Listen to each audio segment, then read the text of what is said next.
la història i l'espiritualitat en el sentit més ampli i altres valors relacionats també amb la cultura del blat, de l'aigua, de la música i la poesia. Aniré desenvolupant diferents activitats.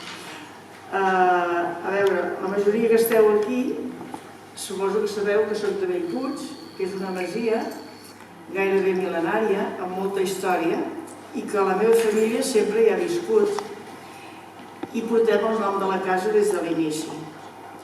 Llavors, un dia em vaig preguntar per què persistim aquí encara després de tants anys. Per què encara hi som els mateixos, amb el mateix cognom i les mateixes arrels. I no hem abandonat. Seguim intentant ser pagesos i això sí, ens hem adaptat al segle XXI. Llavors em vaig començar a llegir la història, a contemplar el que m'envolta i vaig entendre que hi ha quelcom que ens transcendeix i que ens fa custodis del que hem rebut i percebut. En el meu cas és molt concret, però crec que afecta a tots els individus. Som hereus d'una herència que va molt més enllà de nosaltres mateixos en el seu origen i en la seva fi. I d'això ens parlarà avui en Joan Maria Mallarac. Ell és un dels meus professors que em va ajudar en aquest viatge a cercar una mirada des dels elements naturals, els valors espirituals i ètics a través dels segles. El títol del meu treball ha obert la porta a aquestes 4 estacions i el Joan Maria Mallarac és doctor en biologia, també és geòleg i és, ell mateix potser que es presenti, perquè ha fet molts treballs, publicacions, gairebé jo no me'n recordo de definir exactament quin és el seu currículum, ell mateix us ho pot explicar i espereu que gaudiu del que ell ens transmetrà des d'aquestes seves experiències. Se'm va ocórrer aquesta idea, diguéssim, de parlar una mica de la visió del món dels nostres avantpassats, diguéssim, històrics i prehistòrics. Seran pinzellades, evidentment, però sembla que poden tenir interès. Ara bé, ahir pensant-hi una mica més, potser seria interessant, a més de mostrar aquestes pinzellades de com veiem el món, doncs, la mitjana, la baixa de mitjana, l'època antiga, l'època prehistòrica, els seus tants, diguéssim, que seria una mica l'inici del recorregut que us proposo, doncs preguntar-nos què ens dirien si estiguéssim confrontats amb una pandèmia com aquesta. I resulta que aquests avantpassats nostres en altres llocs del món segueixen vius, podríem dir. Vull dir que la visió del món dels nostres avantpassats està viva en altres geografies del món. I per tant he escollit un portaveu de diverses d'aquestes tradicions, algunes mil·lenàries, però que segueixen vives, i he escollit una de les declaracions que han fet aquest últim any en relació amb la pandèmia. De manera que així tindrem com un diàleg, diguéssim, no? Expressar una mica com veien el món i des de la seva visió del món què ens dirien a la situació en la que estem immersos ara. Quan parlem de cosmovisions, cosmos és un terme grec que vol dir ordre i vol dir bellesa, totes dues coses, perquè en la cosmovisió hel·lènica, diguéssim, l'ordre és bell i la bellesa és ordenada, per dir-ho així, i l'oposat de l'ordre és el caos, i el caos és lleig, per dir-ho així, en aquesta cosmovisió. Doncs la cosmovisió és el que està a sota de tot. Això és com una representació per situar una mica el meu discurs. Aquí tenim un bloc de gel en el mar, el que veuríem a la superfície són les activitats, allò que fem, les feines, els edificis, tota la part, diguem-ne, material, tangible, això és el que està a la superfície. Però tots sabem que a sota hi ha unes actituds, hi ha uns valors, i a sota d'aquests valors hi ha unes creences, i a sota d'aquestes creences hi ha una determinada visió del món. De manera que jo parlaré de la visió del món i parlaré una mica de les creences en relació amb la natura i una mica quins valors se'n desprenen i quines actituds respecte a la natura se'n desprenen.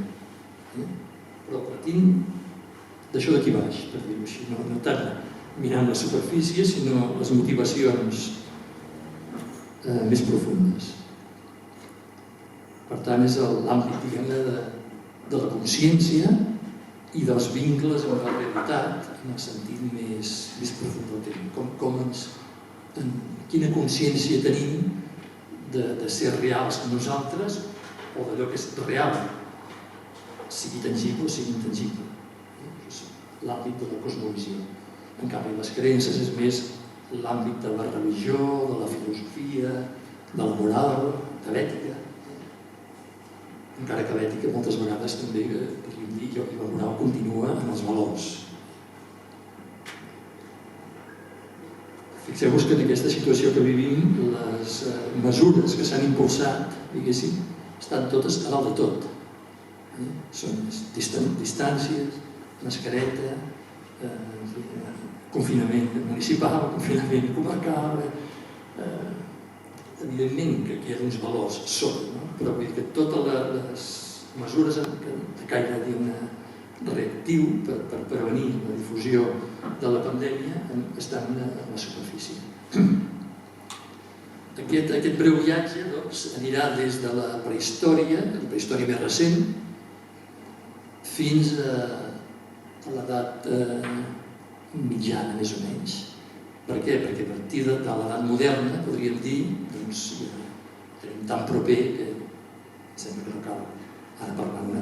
Jo he pensat que tenia més interès mirar més enrere, diguéssim. Per tant, seria, per situar-nos cronològicament, des del Renaixement enrere. Les arrels anteriors al Renaixement. I en el cas d'aquí, penso que ens podem situar a l'època de la tribu occitana, els occitans, els ibers occitans, que de fet és un període que en altres llocs ja seria històric, en el món hel·lènic ja seria històric, en el món armeni, en el món xinès, en el món egipci, no diguem, perquè hi ha registres escrits, però com que l'escriptura ibera no s'ha pogut desxifrar, doncs per nosaltres és prehistòria. Història comença quan tenim textos que puguem entendre. Per tant, serà des de la cosmovisió ibero-occitana, diguéssim, la romana, la cristiana i la islàmica.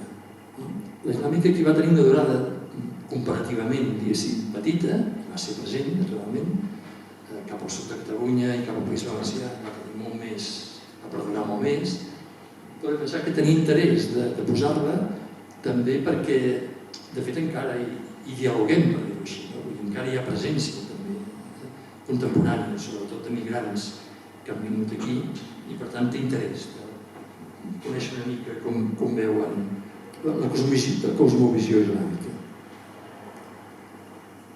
Voldria remarcar allò que he dit abans, és a dir, així és com a mi, i suposo que molts de vosaltres, ens van explicar la història com una línia, que va del passat, present, i es projecta cap al futur. I ens deien, això és històric, això és prehistòric, això és neolític, paleolític, tota una classificació. En realitat, en el món contemporani, al segle XXI, hi ha pobles, hi ha comunitats en el món que viuen en tots aquests estadis. Hi ha gent que a dia d'avui viu en el que nosaltres diguem paleolític superior, paleolític mitjà, paleolític superior, neolític. En tots els estadis d'aquesta seqüència hi ha contemporanis nostres.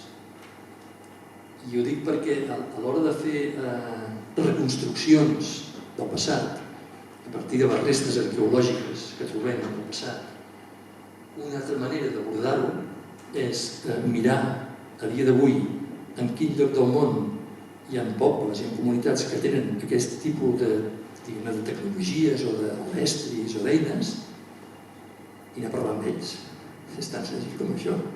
És clar, com reconstruïm la visió del món que no deixa rastres, per dir-ho així? anant en un lloc del món on hi hagi gent que viu avui dia, evidentment haurem de fer servir un intèrpret, probablement, a vegades fins i tot 2 intèrprets, però hi ha gent, hi ha pobles que han mantingut cultures des de fa desenes de milers d'anys sense canvis. I són contemporanis nostres, i són gent del segle XXI. Per tant, és una altra aproximació. Comencem pels setans, que seria aquest territori més extens del que és Osona, més o menys, tindríem aquí en aquest mapa, totes aquestes tribus, això és el món ibèric és un món tribal. El món tribal segueix a dia d'avui, viu en molts llocs del món, com tots sabem, no només a l'Amazònia, al nord d'Àfrica també, a les muntanyes del Rif, d'on venen alguns dels emigrants que tenim aquí, està organitzat tribalment a dia d'avui. Els comunals són tribals del Rif, per exemple. Doncs bé, l'organització tribal, diguéssim, o la distribució de les tribus més importants iberes de Catalunya era aquesta, però com sabeu el món ibèric continuava cap al sud, diguéssim, peninsular, i s'estenia cap al sud francès també. Era tot aquest arc de la Mediterrània des d'Andalusia fins a Provença, més o menys.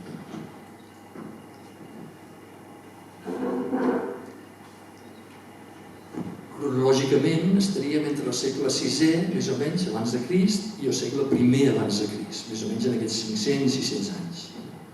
Per tant, en contacte amb el món grec, amb el món romà i amb el món celta, per l'altre costat, i amb molts altres. La dificultat és que no s'ha pogut desxifrar els escrits ibers. Hi ha esteles, inscripcions, hi ha tauletes, de moment no s'ha pogut desxifrar, potser algun dia es podrà fer, però de moment no. I per tant, diguéssim, són interpretacions a partir de comparances amb pobles de l'època, amb altres cultures de l'època, similars al seu entorn. També sabem, naturalment, allò que els grecs i els romans ens van deixar escrit dels ibers. Ens deixen testimonis escrits, això també ho sabem.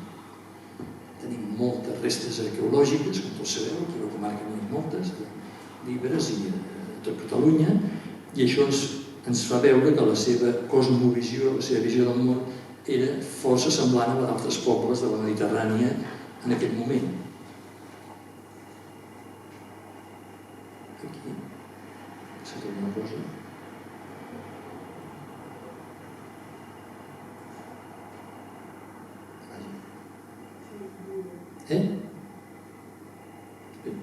Canviaré perquè aquí m'han desaparegut unes quantes imatges.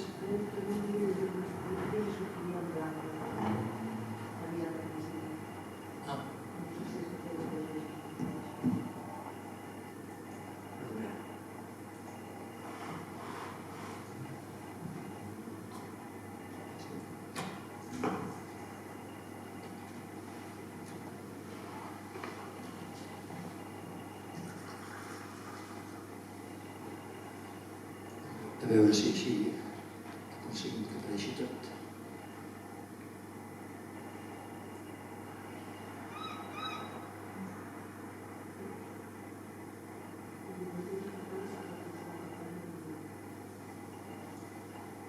Caram. Malament. Bé, us ho explico sense imatges. Sap greu perquè aquest matí els havia posat i per una raó que ara les hauria de treure d'aquí i perdria massa temps. Això era l'últim que volia dir, el dels rituals funeraris, que és el que ha deixat més restes, diguéssim.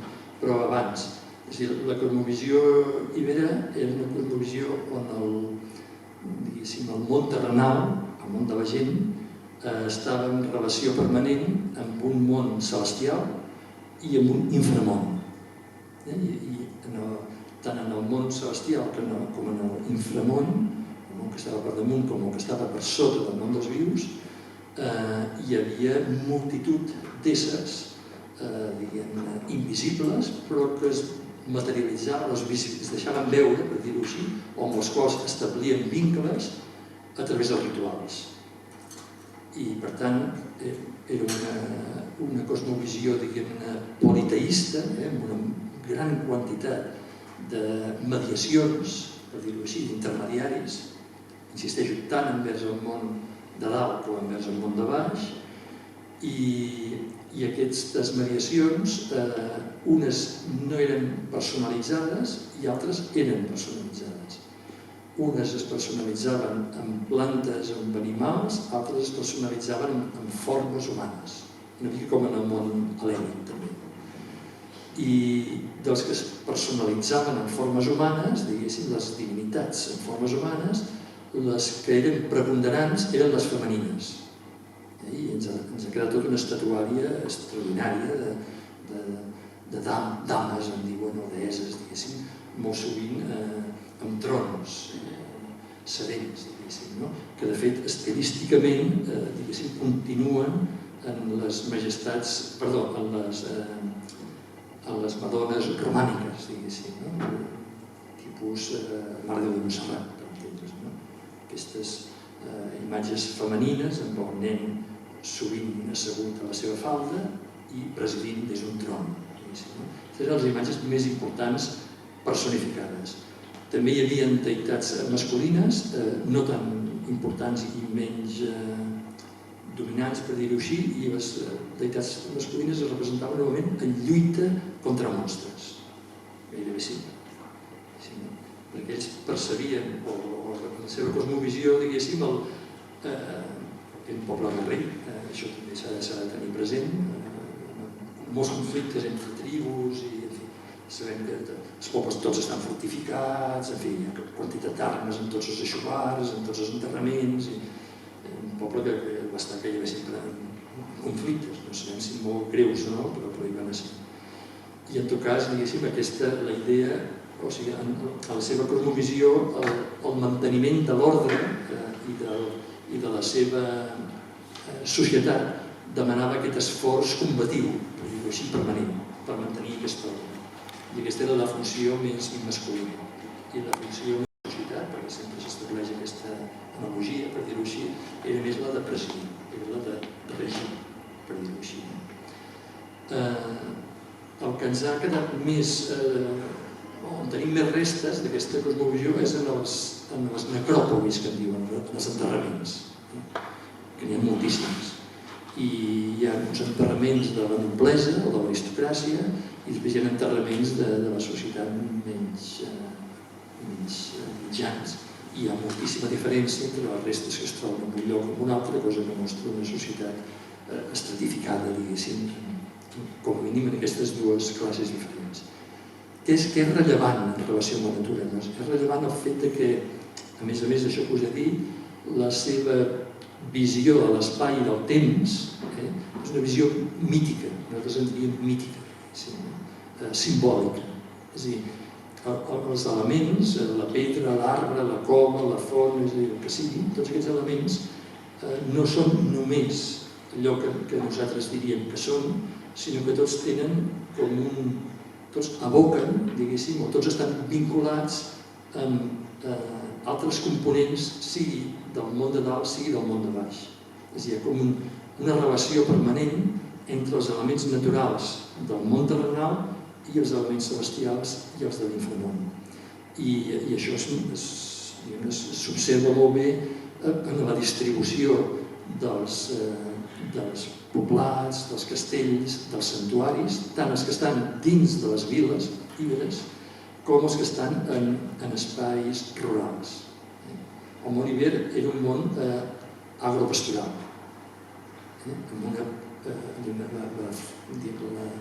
El paisatge no era tan diferent del que hi havia aquí mateix fa 100 anys, ara sí, però parlo d'abans que arribés tota la meccanització del camp.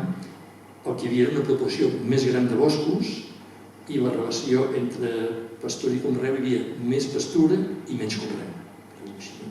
I en el conreu, evidentment, només hi havia uns pocs productes agrícoles. Molt més tardament ens han arribat productes de molts altres llocs. Era un món agropastoral, per dir-ho així, la seva economia, la seva base de subsistència.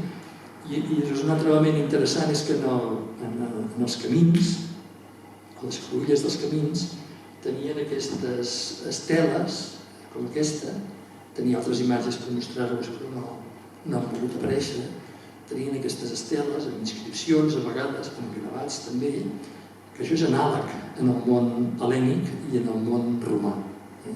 En el món hel·lènic en deien Hermes, en plural Hermai, i molts d'ells al capdamunt tenien o bé un bust o bé un símbol del déu Hermes, del protector dels viatges, dels desplaçaments, i en el món romà Termes, termini en plural, d'on deriva la nostra paraula terme. Els termes, que ens marquen els límits de les finques o dels municipis, ens ve d'això. Fixeu-vos les arrels i quines són. I naturalment, en l'època ibèrica, igualment com en la romana o l'hel·lènica, aquestes termes o hermes o termais tenien un caràcter sagrat, un valor religiós. I estaven tots consagrats a divinitats, herois, a vegades també, etc. Això en línies generals, diguéssim, pel que fa a la cosmovisió ibèrica. Una possible, diguéssim, és a dir, una altra cosa prèvia abans encara, des que hi ha ciutats en la humanitat, que és un fenomen que sembla ser que comença fa uns 11-12.000 anys, el centre d'Evocà avui dia es diu Turquia, més tard es va dir, més antigament es deia Anatòlia, i antigament no ho sabem, però sí sabem que les primeres ciutats es formen a l'entorn de santuaris. En el sud-est del que avui dia és Turquia, uns 10.000 anys abans de Crist. És a dir, primer apareixen els santuaris megalítics, grans estructures de pedra, construïts per pobles seminòmades, que es reunien només per fer rituals i construir els santuaris. I al seu entorn, gradualment, van créixer els serveis dels santuaris, diguéssim, on estaven allotjats, on s'allotjaven els peregrins, on s'allotjava la gent que estava responsables del culte, etc. I així és com van créixer les ciutats, a l'entorn dels santuaris. Això està documentat històricament. Llavors, vull dir, a partir de que la humanitat, diguéssim, es concentra en ciutats, que com sabem des de l'antiguitat eren molt més petites, sense comparar-se amb les actuals, però a partir del moment en què ens agrupem centenars o milers de persones en ciutats, comencen les epidèmies. És així. Mentre es viu escampat i nomàdic, és gairebé impossible que es produeixin epidèmies. Per què? Perquè els virus no es mouen. Els virus els encomanem, hem d'estar en contacte, hem d'estar molt propers per transmetre'ns els virus, diguéssim. I ja ho sabeu, a través de l'alè o el contacte físic.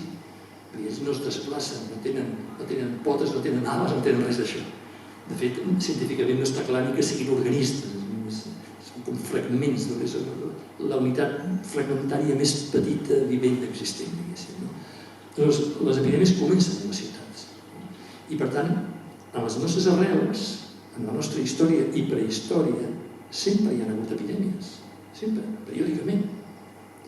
I moltes d'aquestes epidèmies han estat la causa de la mort d'una part important de les societats. Al segle XIV va morir un 40% de la pesta negra, 40% de la població europea. 40%. Ara estem en un 0,002%. La mortalitat d'aquesta pandèmia és insignificant, insignificant. És la mortalitat més petita de totes les epidèmies històriques que es coneixen, la mortalitat. Ho dic per tenir present que és un fenomen que encara vivim, que a nosaltres ens ha agafat de sorpresa perquè és la primera o la segona. Podríem dir que les grips de cada any són també lleugeres epidèmies, però diguem que ens ha agafat de sorpresa sobretot les mesures restrictives. Però històricament tots els nostres avantpassats han estat confrontats amb epidèmies, tots. A les ruïnes empúries, que s'han estudiat molt bé tots els segles de vida dels grecs allà, se sap quantes epidèmies hi va haver i algunes van durar 15-16 anys seguits. No és un estiu o un hivern o 15 dies, com deia Sánchez al principi, això 15 dies de resolt, no. duren fins que la societat s'ha immunitzat. Bàsicament és això. Quan hi havia els mitjans mèdics que tenim ara, doncs una part de la societat, la més feble, moria de l'epidèmia i els que sobrevivien i es podien reproduir els més forts. El creixement, diem, des del punt de vista biològic, és un mecanisme de selecció natural. Van sobrevisquent els més forts. Però són fenòmens recurrents a la història de la humanitat. Simplement em volia deixar constància. I llavors podríem preguntar, i què ens dirien aquests avantpassats ibers, que de fet són els avantpassats més propers que tenim. O sigui, nosaltres no som descendents. No sé si algú de vosaltres s'ha mirat, ha fet estudis genètics d'aquests històrics, però venim directament d'ells, indirectament. De fet, hi ha una enorme, ara no tinc temps d'explicar-ho, una enorme quantitat d'aspectes de la seva vida que han perdurat, però fins fa 4 dies. M'he assabentat aquest matí mirant un text que estava rellegint abans de venir aquí, que en els santuaris ibers, per exemple, hi havia exvots anatòmics. O sigui, braços, cames, com hem vist nosaltres en molts santuaris. Sabeu què vull dir? Els exvots, aquestes ofrenes que reproduïen amb cera fragments del cos humà en agraïment d'una curació d'aquell braç, d'aquella cama, d'aquell cap, del que sigui. Això ja estava en els santuaris ibers, fa 2.600 anys. Imagineu-vos. O sigui, realment hi ha moltes coses, moltes més de les que ens imaginem, que continuen. Evidentment que en el món modern han canviat moltes coses, però quan examinem les arrels ens sorprèn moltes vegades això, la continuïtat. I jo he escollit una declaració d'un líder indígena, és d'un altre continent, però que viuen d'una manera semblant a com vivien els nostres avantpassats ibers. I és la declaració que ha fet en relació amb aquesta pandèmia. La diferència més gran d'aquest poble amb els ibers és que aquests pobles són estrictament pacífics. Ells no tenen guerrers, no han lluitat mai, per tant, això sí que és diferent. Però la seva visió del món, quan el món terrenal vinculat amb el celestial i amb l'inframón i aquests vincles espirituals continus i tots aquests rituals tan complexes, són bastant semblants. I us llegeixo un petit fragment, perquè crec que dona una idea de com s'hi enfrontaven, diguéssim, amb les epidèmies i les pandèmies, i diu: hem alterat l'ordre establert per la llei més sagrada de l'univers, la llei d'origen, que és la llei de l'ordre, de la vida i del respecte per l'ésser. No hem après a posar-nos a l'altura de la mare terra ni de la natura. Hem estat jugant amb foc. Ens hem fet fora de l'equilibri a nosaltres mateixos. I aleshores, un virus, el més petit dels elementals, la criatura més insignificant als ulls dels germanets petits, que som nosaltres, ens ha obligat a aturar la cursa de persecució sense ni tan sols saber què perseguien. Aquest virus ha esdevingut un gran mestre, un autèntic missatger. Per nosaltres, aquesta és una invitació al canvi i a la transformació sense agressió, amb amor i gentilesa. Veiem això com una realitat propera on podem, cadascú amb la humilitat més gran que ens assisteix, amb la veritat absoluta de poder demanar-nos perdó a nosaltres mateixos i demanar perdó als nostres germans i als nostres germans grans, assolir un canvi, una mutació d'actitud, una transformació de consciència, d'hàbits de pensament davant d'aquesta sagrada terra, davant d'aquesta sagrada mare i davant dels nostres sagrats germans grans. Això és representatiu. És a dir, els pobles antics, els nostres avantpassats, cada vegada que arribava una epidèmia, una catàstrofe natural, qualsevol cosa de la natura, sempre la seva interpretació era la mateixa. És a dir, això és un missatge que ens diu que no fem bé les coses, que no vivim bé. Hem de millorar la nostra vida per tal que aquest avís, per dir-ho així, dolorós, s'acabi i no torni. Esquemàticament seria això. És a dir, sempre es feia aquesta lectura. Hi haurà variants, però l'esquema bàsicament és aquest. I ja veieu el llenguatge. I això és un llenguatge, això és una declaració que van fer fa escassament un any els portaveus d'aquests pobles indígenes que viuen a la Sierra Nevada de Santa Marta, al nord de Colòmbia, que ells l'anomenen el cor del món. Ells es consideren custodis del cor del món. I des del cor del món van fer aquesta declaració a la humanitat. Seguim. El segon punt, segona cosmovisió que vull mostrar breument és la romana. Aquí a Vic tenim el temple romà, l'evidència, diguéssim, que era una ciutat romana de certa importància. Sabem que van formar part Hispània, una província romana. Sabem que la nostra llengua ve de la família llatina, etc. Aquí, evidentment, la continuïtat, per dir-ho així, és molt més directa encara que amb els ibers, tot i que, evidentment, es van fusionar, diguéssim. És a dir, els romans conquereixen políticament, militarment, conquereixen la península ibèrica, l'organitzen com una província, la part oriental, més o menys, la part ibèrica, més o menys, la diuen la Tarraconensis, i situen la capital a Tàrraco, i després hi ha una sèrie de capitals, diguem-ne, secundàries, una de les quals era Àustria. Tenia un barri que es deia Vic, i el barri s'ha prenat nom a la ciutat contemporània. I fa una mica més d'un segle que es va descobrir aquest temple romà dins d'un palau, ja sabeu, etc.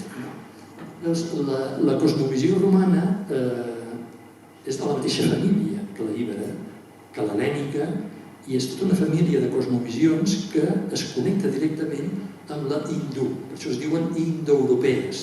Són cosmovisions indoeuropees. Una característica que tenen aquestes visions del món és també són de caràcter politeista, tenen una gran quantitat, diguéssim, en la seva cosmovisió, una gran quantitat de déus, de deesses i de deïtats menors i d'éssers subtils, elementals, amb els quals es vinculen de maneres diverses. Els romans, com que van crear aquest imperi, que com sabeu es va estendre a una gran part d'Europa, del nord d'Àfrica, d'Orient Mitjà, etc., van haver d'assimilar, per dir-ho així, una multitud de religions diferents. Ells eren molt tolerants en aquest sentit, integraven els déus i les deesses locals, no tenien cap problema, sempre i quan es posessin en qüestió romans, que eren els que havien de manar. Això sí que ho tenien molt clar, no? Ells eren l'imperi, ells manaven, i sobretot ja quan es va configurar la religió imperial amb culte a l'emperador, que això va ser l'època més tardana, però evidentment això sí que passava per sobre de les deïtats locals. Però si no, ells ho integraven tot. A vegades feien petits com ajustaments perquè més o menys tingués coherència, per dir-ho així, però bàsicament amb això eren molt tolerants. I igualment integraven els llocs sagrats anteriors, en aquest cas els llocs sagrats ibers. Els ibers tenien coves, tenien muntanyes, tenien rius, tenien fonts sagrades. Quan això forma part de la Tarraconensis, doncs el mateix. Tot això s'integra sense problema, diguéssim, per part dels romans. En la cosmovisió romana, aquest caràcter, diguéssim, d'imperi que va esdevenir, com sabeu, durant segles. De fet, aquí van ser gairebé 600 anys la durada de l'imperi romà, fins a acabaments del segle V. En tot aquest període, per tant, fixeu-vos, la revolució industrial va començar fa poc més de 2 segles, per tant, 3 vegades més. En tot aquest llarg període, la religió, la religiositat, diguéssim, era un component essencial també de l'estabilitat social, diguéssim, de l'ordre, de la pax romana que deien. Per tant, era una societat, ells s'anomenaven a si mateixos la societat més religiosa del món, no només que fossin, però s'hi deien, per dir-ho així. Era una religió molt ritualitzada, molt sincrètica, que havia anat unint, diguéssim, tot de components tant històrics seus com dels llocs que van anar conquerint, molt vinculada al poder polític. De fet, el poder polític i religiós anaven conjuntament. Com sabeu, tot això molt ben connectat des del punt de vista diari, amb molts sistemes de missatgeria, una articulació realment d'imperi eficient, diguéssim, un món de juristes, un món de militars i d'enginyers, sobretot. Els savis no eren romans, els savis eren grecs. Dins de l'imperi romà importaven, per dir-ho així, els savis, i el grec era la llengua de cultura dins de l'imperi romà. L'alta cultura es feia en grec, no es feia en llatí. Aleshores, tota aquesta cosmovisió que ens arriba a l'època romana no és tan diferent de la ibera anterior, sinó que s'hi superposa. I de fet, sembla ser que on predomina la romana pròpiament és en les ciutats, en les urbs, i que en canvi en el món rural encara continua l'anterior. Per tant, era com una coexistència, suposo que gradualment devia anar canviant, però hi havia com aquesta coexistència. Perquè tinguem idea també de fins a quin punt aquesta continuïtat és evident, diguéssim. Fixeu-vos l'any romà. Any, la paraula ve d'annus, en ell, aquesta visió cíclica del temps. Els romans tenien l'any dividit en 10 mesos i aquests mesos eren Marcius, març, dedicat a l'Eumar, Aprilis, el moment de l'obertura, Majus, el mes del creixement, Junius, el mes de la florida, Julius, aquest ja dedicat a l'emperador Juli Cèsar, això va ser un nom més tardà, Augustus, també dedicat a l'emperador August, Setembre, que és el mes que fa 7 de la sèrie, Octubre, el mes que fa 8, Novembre, el mes que fa 9 i Desembre, el mes que fa 10. Aquests eren els 10 mesos, els tenim amb els mateixos noms, pràcticament n'hi hem afegit 2 més, però bàsicament el nostre any, diguéssim, ve de l'any romà, igualment com els dies de la setmana ens venen de la setmana romana. Els romans organitzen el cicle anual amb 10 i el cicle setmanal amb 7. I la setmana de 7 dies comença amb el dia del Sol, dies Solis, dies Luna, dies Martis, dies Mercuri, dies Jovis, dies Veneris, dies Saturn. Jovis a Júpiter, Veneris a Venus, Saturn, Mercuri, Mart, Lluna i Sol. És un dia dedicat a cada un de les grans lluminàries del firmament. És el que tenim. En el moment que ve la cristianització, perquè no hi hagi una mica, no hi hagi la confusió, per dir-ho així, amb la veneració de Solis, Helios, en el món grec, doncs es canvia el nom i es diu Domenicos, el dia del Senyor, diumenge. I en català encara mantenim el diumenge, que en altres llengües llatines no hi és. Però en català mantenim dilluns, dimarts, que ve d'això, de dies solis, dies martis, dies... Ve d'aquí, el nom que donem els dies de la setmana. Per tant, és la setmana romana que tenim, bàsicament. La diferència és molt gran, sí, és a dir, això és el que continua, allò que no continua és la visió cíclica del temps. És a dir, nosaltres, els occidentals moderns, per dir-ho així, estem imbuïts, ens han educat així, per una visió lineal del temps. Ells no la tenien. Ells tenien una visió cíclica del temps. I estem imbuïts també per una ideologia que és el progrés. Ells no la tenien. Cap dels nostres abans passats pensava que progressés el món. Cap ni un. Això és una ideologia que surt de l'Europa occidental a inicis del segle XIX. És molt recent, històricament, està íntimament lligada amb la industrialització. Hi ha un progrés tecnològic? Evidentment que sí. Ara, hi ha un progrés moral? Sí. Els éssers humans progressem realment com a éssers humans? Aquí podríem obrir un debat, no? Els romans, com altres cosmovisions indoeuropees, en aquesta concepció cíclica del temps, ells concebien que l'inici de la humanitat havia estat una edat d'or, una edat paradisíaca, de perfecció, que havia anat seguida d'una edat de plata, no tan perfecta, que havia anat seguida d'una edat de bronze, on havien començat els conflictes i les agressions, i havien caigut fins a l'edat que es considerava que ells estaven, que era l'edat de ferro, que era l'edat de molta violència, molta crueltat, etc. I creien que quan acabés aquesta última edat de ferro tornaria a començar l'edat d'or. Això és la creença dels grans cicles en totes les cosmovisions indoeuropees, des de la Índia contemporània fins aquí. Entre la multitud de déus i deesses en vull esmentar una que té una relació directa amb la natura, que en el món hel·lènic es deia Àrtemis i en el món romà es deia Diana. Inicialment era la mateixa figura, després en el món romà agafa unes derivades una mica diferents a la seva significació. Inicialment, quan arriben els grecs a Empúries, a 600 anys abans de Crist, ells el primer que fan és un temple a Àrtemis. Venien amb aquesta missió de difondre el culte d'Àrtemis. I Àrtemis era la deessa protectora de la natura verge. Això és important. Què vol dir? Vol dir que ja estaven preocupats per la destrucció de la natura. D'allà venien, del món de la Mediterrània oriental, allà on hi ha la sedentarització, portava milers d'anys, ja hi havia sobreexplotació de boscos, de pastures, etc. I una de les reaccions que hi van haver envers aquesta destrucció de la natura, des de la seva cosmovisió, era fomentar el culte d'Àrtemis.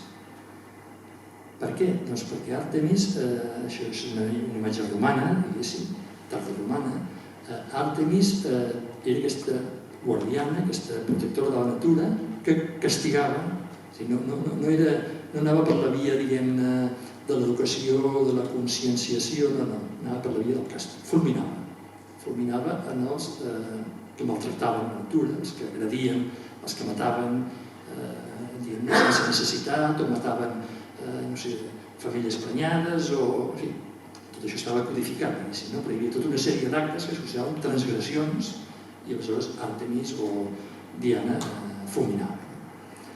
La paraula temple, que ve del templum llatí, designava originàriament no pas un edifici, sinó un espai natural sagrat.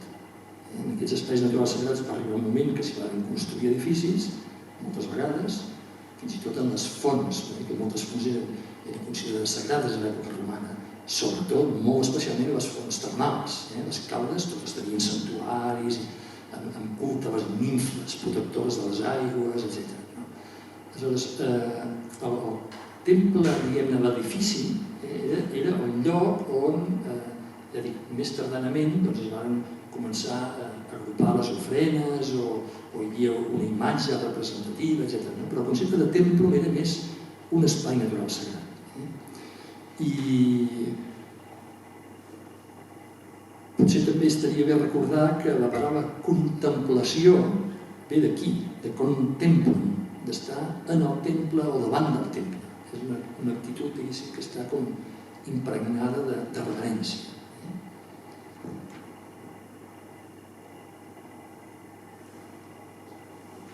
Abans us he parlat d'aquestes esteles que delimitaven o que marcaven cruïlles o llocs sagrats en el món ibèric. Tot això continua en el món hel·lènic, continua en el món romà i continua en el món cristià fins a dia d'avui. Aquesta és la versió romana, hel·lènico-romana, diguéssim.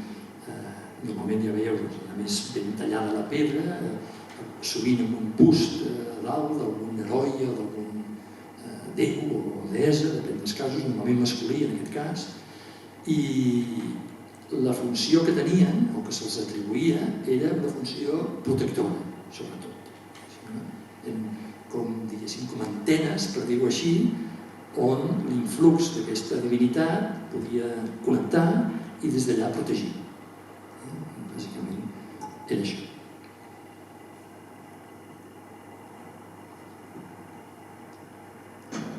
Tercera pinzellada, la cosmovisió islàmica. Per què comento primer la islàmica i després la cristiana?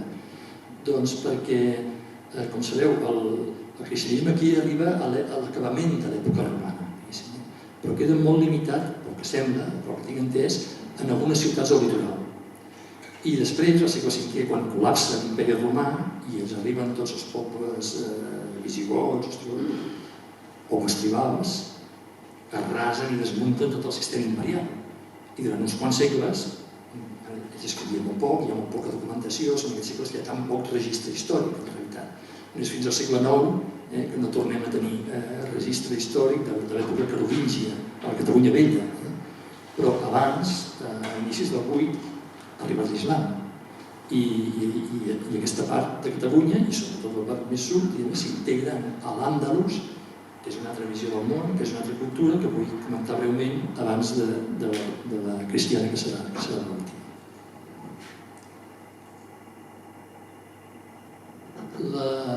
La cosmovisió islàmica, a diferència, la gran diferència amb les anteriors, és que és radicalment monoteista. Radicalment, o sigui, es planteja com una revitalització del monoteisme original. És a dir, consideren l'islam que el politeisme ha estat com una decadència, per dir-ho així, d'un politeisme inicial i que s'ha de retornar en aquesta puresa i en aquesta simplicitat, per dir-ho així, del monoteisme. Sabeu que comença al segle VII, parteix d'una revelació a una persona, un profeta, diguéssim, que durant 20 anys va rebent tots aquests missatges que es posen per escrit i que configuren l'Alcorà, que és la font central a partir de la qual es desplega, diguéssim, aquesta cosmovisió. L'inici d'aquesta revelació es produeix en una cova, per tant, en plena natura, en una cova al desert, on el profeta Muhammad anava a fer recessos. La natura està, per tant, molt present en tota aquesta revelació. Molts de capítols de l'Alcorà tenen noms com és ara la vaca, la figuera, l'aranya, l'abella, l'elefant, els genis, el sol, la nit, l'albada, doncs així. En molts passatges de l'Alcorà, l'Alcorà és una revelació on Déu parla en primera persona, diguéssim, no? És paraula de Déu, diguéssim, des del punt de vista islàmic. I hi ha tota una sèrie de juraments molt impressionants, diguéssim, en la seva formulació, i Déu sempre jura per elements de la natura, per el vent que bufa, per els llamps que cauen, en veritat, si no fem... Enteneu? O sigui, aquest tipus de formulacions, sempre fent referència als elements de la natura, convida contínuament a contemplar la natura i a reflexionar. Tot és ordinable. Permanentment, diguéssim, contempleu, reflexioneu. I una altra cosa poc coneguda és que la revelació islàmica, o l'Alcorà, no s'adreça només als éssers humans, s'adreça també als genis, que l'islam preconitza. Jo aquí explico la cosmovisió. La cosmovisió no vol dir que tots els musulmans, ni abans tots els romans, ni abans tots els ibers, ni després tots els cristians, visquin d'acord, però aquesta és la visió islàmica.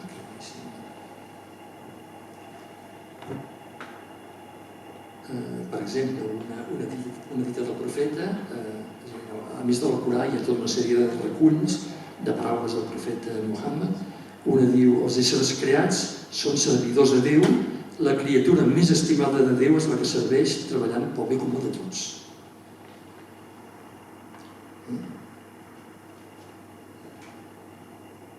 La natura en conjunt, tota ella es considera santa, tota ella es considera sagrada, cosa que no està en contradicció amb el fet que ens n'aprofitem, diguéssim, per satisfer les nostres necessitats en mesura i sense malmetre-la, diguéssim. Però tot ella es considera un santuari i, per tant, en l'islam pròpiament les mesquites no són els equivalents als temples cristians o als temples hindús o als temples budistes.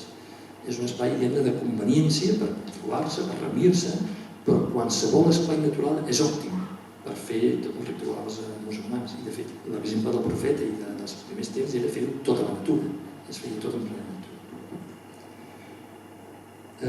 L'islam també ha tingut aquesta capacitat, com abans veiem amb l'imperi romà, d'integrar tot allò que trobava que era compatible, diguéssim, amb la seva visió del món, i pel que fa a la natura, integra, l'islam es va expandir, també, com sabeu, en una àrea molt extensa, des de la península ibèrica fins a l'Índia, en menys d'un segle, va tenir una expansió realment fulminant, i va integrar totes aquelles pràctiques de conservació de la natura que existien en tots aquests països, es va assimilar, diguéssim, els va posar un nom nou moltes vegades, però els hi va donar continuïtat.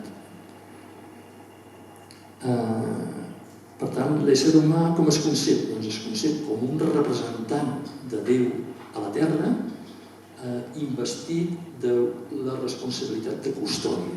Ha de custodiar un bé que no ha creat ell, li ha donat, i que l'ha de transmetre tan bé com l'ha rebut, o si pot ser millor. Per tant, la responsabilitat és molt gran. És un do que va carregat, diguem-ne així, de molta responsabilitat. Així és com es percep a la cosmovisió islàmica.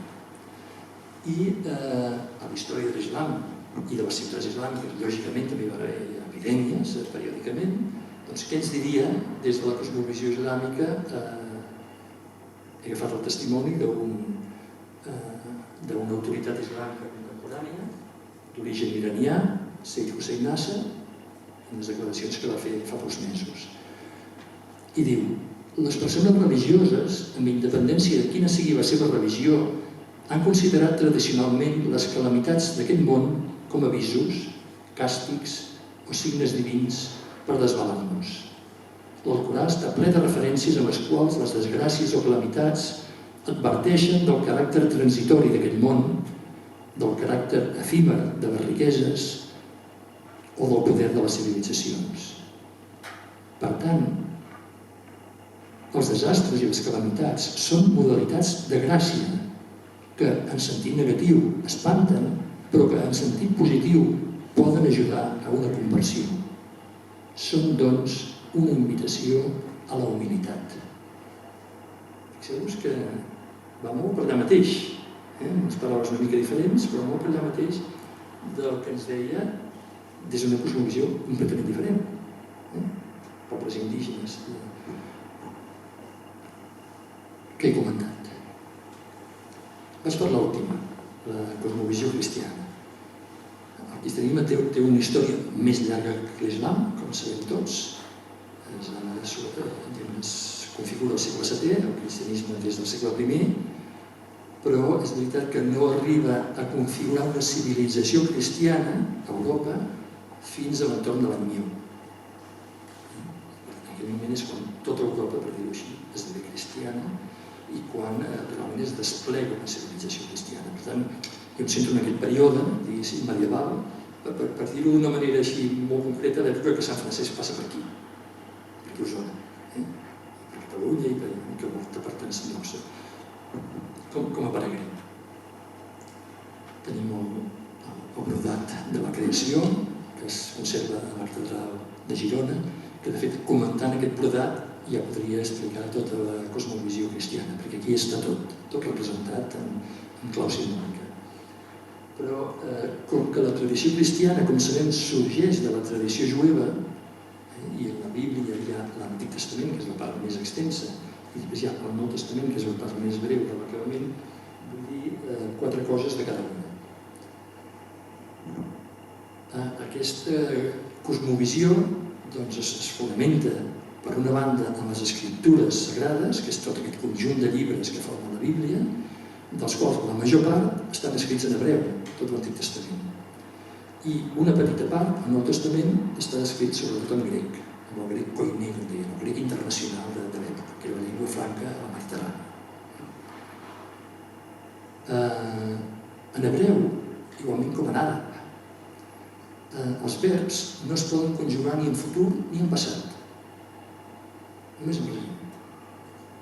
Això a nosaltres ja ens descol·loca completament. Els verbs permeten distingir si l'acció està completa o incompleta, però pot estar completa en el que nosaltres en diem futur i pot estar inacabada en el que nosaltres en diem passat. Per què dic això? Dic això perquè els relats de l'Antic Testament, tots aquests relats escrits en hebreu, quan s'han traduït a les llengües llatines, com són les nostres, s'hi han hagut de posar temps verbals passats. I nosaltres els llegim com una història passada, però els hebreus no, els jueus no. Els llegim com una història present. Tots aquests relats estan passant ara i sempre. Enteneu? És una manera d'entendre la realitat molt diferent. I això és comú en moltes altres llengües del món, el fet de no conjugar verbs en futur i en passat. Com és comú en moltes llengües indígenes del món no conjugar els verbs en primera persona del singular, només en primera del plural. No poden dir a mi m'agrada. La llengua no els hi permet. Sempre han de dir a nosaltres ens agrada. I poden tenir un nosaltres que sigui la família, un nosaltres que sigui el clan i un nosaltres que sigui la tribu. Poden tenir 3 nosaltres diferents, per exemple, no? Però l'individu no es pot afirmar perquè la llengua no hi permet. I a vegades ens donem compte fins a quin punt les llengües configuren la nostra cosmovisió. Enormement. Penso que amb aquest exemple queda clar. En la Bíblia, i en altres escriptures sagrades, el Corà també, no hi ha natura, hi ha creació. I creació és un terme que té una connotació, diguem-ne, teològica molt important, que és allò que ha estat creat del no-res. I per tant, que es vincula al creador i que ens permet interpretar-nos a nosaltres com a criatures i, per tant, com a iguals a les altres criatures, en un sentit, en tant que éssers creats. El cristianisme, al desplegar-se al llarg de 2.000 anys i en tants països diferents també, lògicament ha anat també integrant elements de moltes altres cultures i a dia d'avui, ja fa segles, centrem-nos en l'edat mitjana, que és el que diu. A l'edat mitjana, al segle XII-XIII europeu, ja hi havia les esglésies armènies des de feia 1.000 anys, o georgianes, o etiòpiques, per posar uns exemples, amb llengües que tenien 4 o 5.000 anys d'antiguitat abans que hi arribés el cristianisme, i amb unes cosmovisions molt diferents. Dic això perquè el cristianisme, lògicament, s'ha anat fusionant, també, amb les altres tradicions, amb allò que anava trobant. Aquí on estem nosaltres, en què es va fusionar? Amb la cosmovisió romana. És així, era aquí abans. I amb elements, alguns, de la cosmovisió islàmica. En altres llocs no, serien altres. Per exemple, a Irlanda o Escòcia es va fusionar amb la cosmovisió celta, o a Etiòpia amb l'etiòpica, i així successivament. Per tant, és una cosmovisió complexa. En el món mediterrani, l'ingredient més important, diguéssim, que va contribuir a configurar la cosmovisió cristiana va ser l'hel·lènica, perquè els grecs eren els grans filòsofs, diguéssim, els grans pensadors, i sobretot perquè els evangelis s'escriuen en grec. No s'escriuen en la llengua de Jesús, que és una llengua semítica, completament diferent del grec, molt semblant a l'hebreu, molt semblant a l'àrab, però molt diferent al grec i al llatí. Completament diferent. No s'escriu en la llengua de Jesús, el missatge de Jesús. Es tradueix al grec. I per què? Per difondre el missatge a través d'aquesta llengua internacional. L'arameu era una llengua que es parlava a Orient Mitjà, però només a Orient Mitjà. El grec koiné en aquella època era la llengua internacional com avui dia és l'anglès. I això té moltes repercussions en la cosmovisió, precisament, perquè la cosmovisió està configurada per als conceptes que vehiculen les paraules. Les paraules, la nostra visió del món té una part, evidentment, intuïtiva o emocional, això que no hi posem paraules, però hi ha tota una altra part que l'expliquem en paraules. I el que expliquem en paraules depèn del sentit que donem a aquestes paraules, naturalment. Quina és la cosmovisió bíblica? Doncs que Déu crea un món, no un univers, que és vell i bo al mateix temps, perquè en hebreu hi ha una sola paraula per designar vell i bo, encara que quan es tradueix al català es tradueix quasi sempre per bo, i va veure que era bo, però en hebreu top vol dir també vell, va veure que era vell i bo, diguéssim.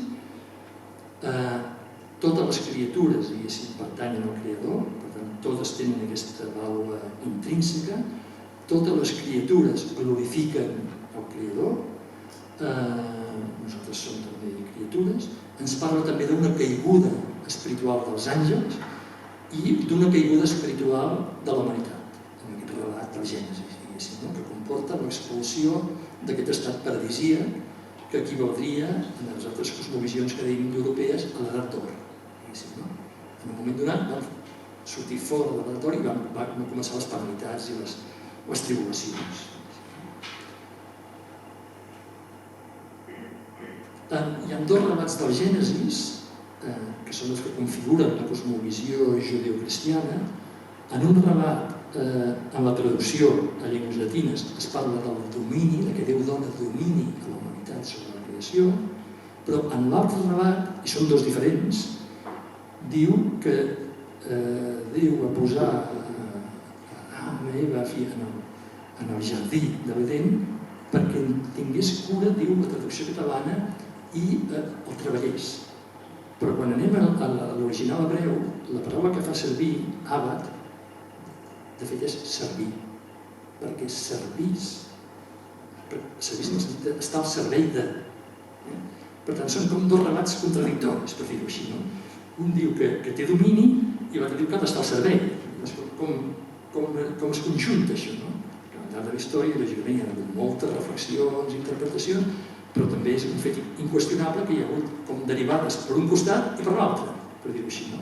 I pel costat del domini, una derivada extrema ha sigut aquest tipus de desplegament d'actituds destructores, finalment, diguéssim, de la natura, i pel costat del servei al revés, el fet de la cura extrema dels espais sagrats vinculats amb aquesta tradició. En el temps, la concepció del temps és cíclica també, com les anteriors. En aquest cas, la setmana també és de 7 dies.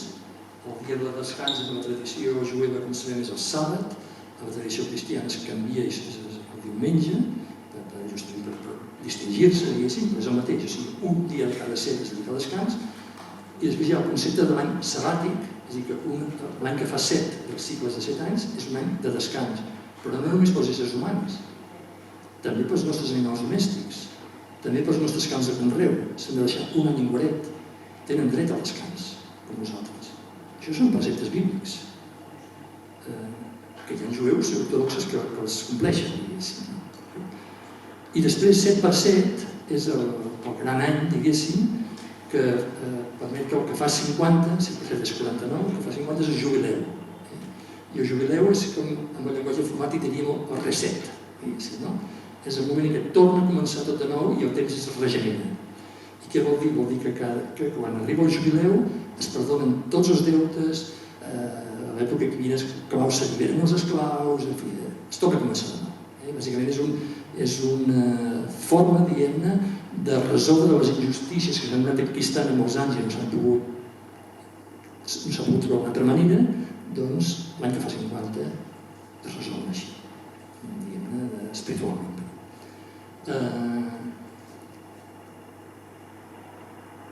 Un altre element, i em sembla que és ja el penúltim, important de la visió jueva, de la cosmovisió judeocristiana de la natura, és la presència angèlica. L'angiologia, tota la descripció dels mons angèlics, el cristianisme la incorpora del zoroastrisme, que és una religió anterior iraniana.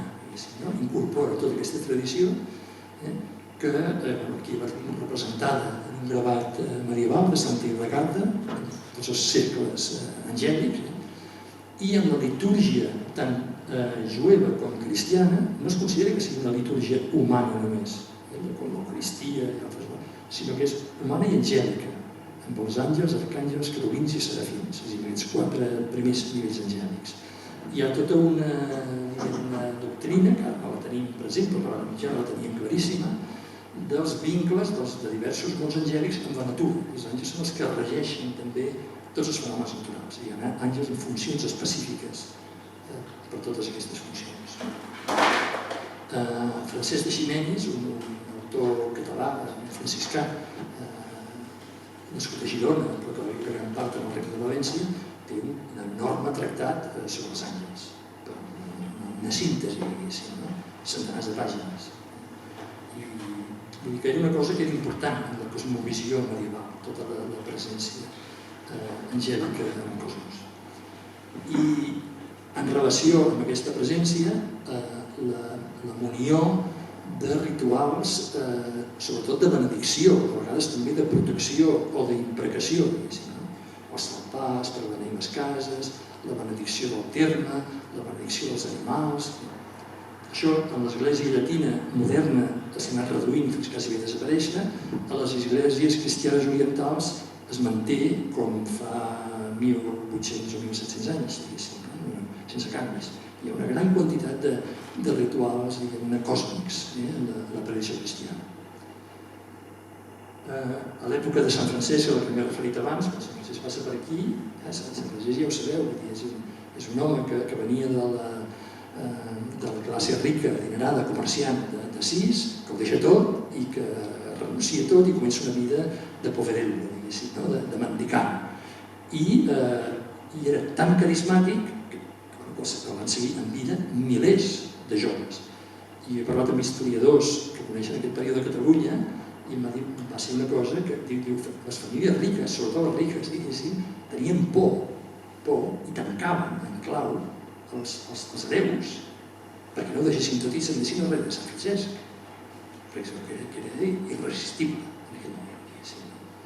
I això afectava, ja dic, sobretot a la noblesa i als comerciants rics, que era on ell devia adreçar els seus dards, per dir-ho així, perquè ell venia, tenia aquesta extracció social.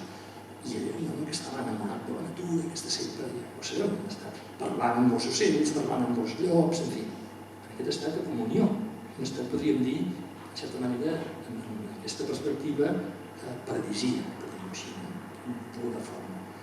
Ho dic perquè en la tradició cristiana hi ha hagut, al llarg del temps, fins al dia d'avui, hi ha hagut persones santes que viuen en aquest estat. Sant Francesc és el cas més conegut, més eminent de l'església llatina, però en altres esglésies cristianes, sobretot orientals, fins al dia d'avui hi ha tota una successió de persones santes que tenen aquesta relació amb la natura. I també per veure aquesta continuïtat a les arrels, m'he referit a les esteles, els hermes, els termini romans, doncs serien els oratoris, aquesta mena de padrons, amb aquestes fornícules que trobem a molts llocs, a Osona, a Barroja, a moltes comarques de Catalunya, ens trobem, doncs això és la continuïtat directa d'aquests elements que hem vist, que es venen de l'època ibèrica i potser anteriors, en versió cristiana. Aquest no és d'Osona, que està col·locat al costat de la via romana del Cap Sacosta, a la Vall de Bianya, i la peça que hi ha dalt és una peça romana, reciclada, aquí en aquest oratori.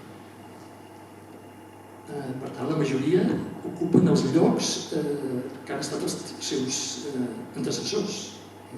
Igual que moltes ermites o santuaris cristians estan al damunt, com tots sabem, de santuaris romans o de santuaris ibèrics. Hi ha una continuïtat en els llocs sants que s'han anat reutilitzant per les successives tradicions aquí i a tot arreu.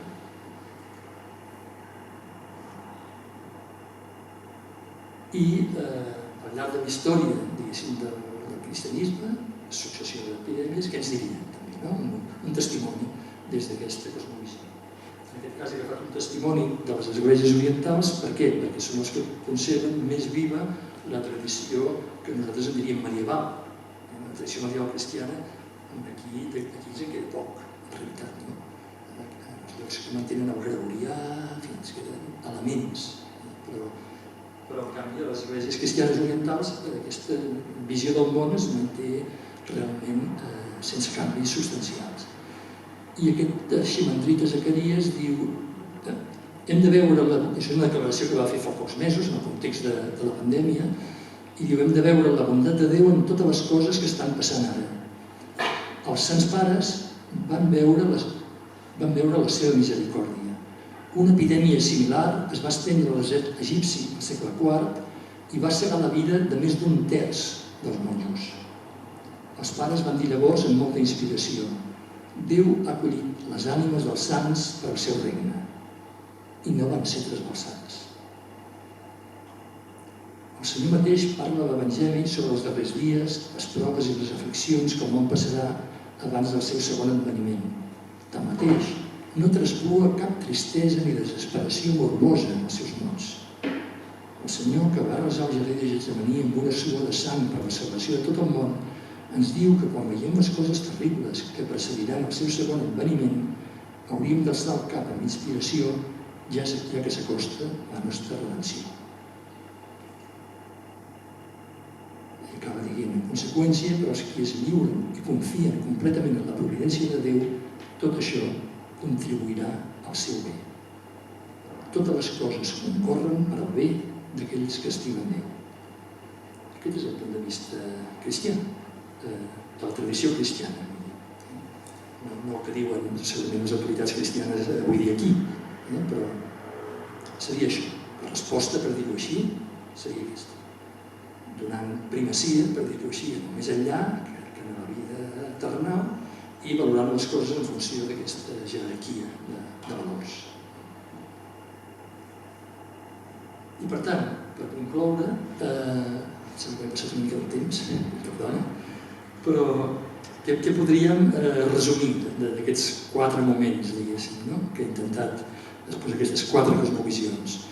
Doncs que la conducta humana en relació amb la natura, totes insisteixen que ha de ser una conducta, diguem-ne, recta, una conducta justa, que es fonamenta no en drets, sinó en deures, amb els deures que tenim envers els altres éssers humans, però també envers la natura, envers tota la resta d'éssers vivents. Tenim unes responsabilitats envers la natura, no drets, responsabilitats.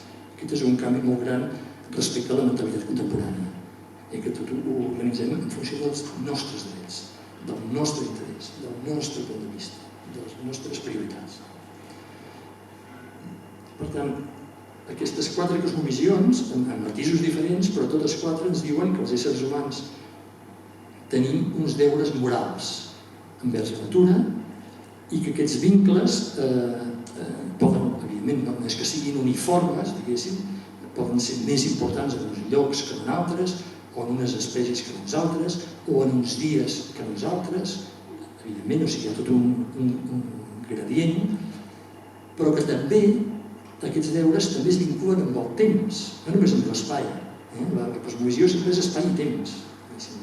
Per tant, també hi ha uns deures respecte als abans passats, això ens connecta amb el que deies, la vostra nissaga milenària, hi ha uns deures envers ells, però també hi ha uns deures envers els que no han nascut. També hi són. Si no, desfem de pont, de la vida. La vida l'hem rebut i la transmetem. Per tant, aquesta és la... Jo crec que aquest seria una mica el nud, la gran diferència en les cosmovisions, les 4 que he presentat, que són anteriors a la modernitat, respecte a la cosmovisió que domina actualment. I per acabar, unes últimes reflexions respecte a la transgressió. O sigui, quan es trenca l'harmonia, quan es cometen malfetes, quan es corromp la terra, que evidentment en totes les civilizacions passades també s'ha produït, perquè si no, no hauríem decaigut i no hauríem desaparegut, i sempre hi ha un procés de decadència i d'esfondrament, doncs en els ensenyaments, en les cosmovisions, en les escriptures sagrades, en fi, en els relats mítics, en les sagues nòrdiques, en fi, ho trobem a tot arreu del món. Els que heu llegit El Senyor dels Anells és un d'aquests exemples, diguéssim. Veiem que la transgressió, la violació, per dir-ho així, de les normes sagrades en la relació amb la natura tenen conseqüències negatives incalculables. Reverberen, per dir-ho així, en diversos nivells de realitat i reverberen en el temps durant segles o a vegades potser durant mil·lennis. I tot això té una envergadura, per dir-ho així, que va molt més enllà dels actors i del present. Tot això agafa una gran volada, per dir-ho així, i afecten a tots els éssers, tant tangibles com intangibles, tant visibles com invisibles, que estan vinculats amb aquell lloc que ha quedat corromput, malmès, destruït, etc.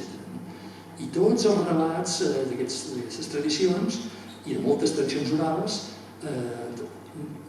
contenen històries, diguem-ne, exemplaritzants, com en el cas de la Bíblia, Sodoma i Gomorra, o de l'Orient Universal i tantíssims altres en totes les tradicions del món, que diu si hi ha transgressió, hi ha càstig. I si la transgressió és molt greu, s'acaba aquesta civilització. Veu una purificació, podríem dir càstig, podríem dir purificació, podríem dir reset, podríem dir que vulguem, però en definitiva, diguéssim, quan la transgressió supera uns determinats límits, el aquesta civilització s'esfondra, s'acaba i en comença una altra. Es dona una oportunitat a una de nova. I en certa manera ens trobem en aquest moment, estem en un moment de, globalment parlant, un moment de transgressions globals, com tots sabem, de crisi ecològica global, d'emergència climàtica global, de destrucció de biodiversitat global, grans transgressions. Però des del punt de vista de la humanitat contemporània, que es manté vinculada amb aquestes tradicions immemorials, ens diuen, això és un avís, potser l'últim avís. Alerta. Mirem d'entendre què ens diu aquest avís i mirem de veure si som capaços d'impulsar-lo amb profunditat. Jo crec que aquest és una mica el missatge que volia transmetre's avui i si teniu preguntes o comentaris o reflexions que vulgueu compartir, doncs us ho agrairé. Gràcies per l'atenció.